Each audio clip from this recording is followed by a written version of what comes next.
বন্ধুরা, আজ আমি চিকেন রেজালা করে দেখিয়েছি। কিভাবে করেছি তোমরা সম্পূর্ণ ভিডিওটা দেখতে থাকো। প্রথমে আমি 500-র বেশি চিকেন নিয়ে নিয়েছি এবং চিকেনের মধ্যে নুন হলুদ মাখিয়ে নিয়েছি ধুয়ে পরিষ্কার করে, এবং অন্যদিকে 3টে পেঁয়াজ 2টো শুকনো লঙ্কাকে পেস্ট করে নিয়েছি। পেস্ট করে নিয়ে আদা বাটা 2 চামচ, লঙ্কা বাটা 2 চামচ, রসুন বাটা 2 চামচ আর টমেটো একটা পেস্ট করে দিয়ে দিয়েছি চিকেনের মধ্যে, এবং 3 চামচ টক দই ওই চিকেনের মধ্যে দিয়ে দিলাম। 1 চামচ হলুদ, 1 চামচ লবণ, 1 চামচ লঙ্কা গুঁড়ো দিয়ে দিচ্ছি, এবং আমি দিয়ে দিচ্ছি মগজ বাটা, পোস্ত, কাজু একসাথে বেটে চিলে আমি চিকেনের মধ্যে দিয়ে 1 চামচ সর্ষের তেল দিয়েছি এবং চিকেনগুলোকে একটু মাখা করে নিয়েছি।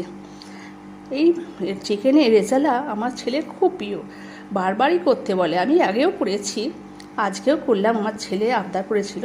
এবং চিকেনটাকে সুন্দরভাবে মেখে এবার আমি পেঁয়াজের পেস্টটা ওই সমস্ত চিকেনের মধ্যে আবার ভালো করে মাখিয়ে নেব, সুন্দর করে, যাতে পুরো মশলাটা ওই চিকেনের মধ্যে ঢুকে যায়। এবং আমি আধ ঘন্টা রেস্টে রেখে আমি ফিরে আসব। এবং অন্যদিকে একটা কড়াই বসিয়ে কড়াইতে পরিমাণ মতো তেল দিয়ে তাতে 2টো তেজপাতা, 2টো ছোটো এলাচ, 2টো শুকনো লঙ্কা ও ছোটো 2টো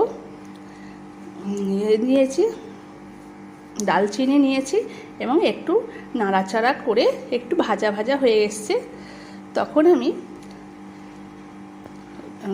রেডি করে রাখা চিকেনগুলোকে আমি একটা একটা করে ওই তেলের মধ্যে দিয়ে নাড়াচাড়া করব।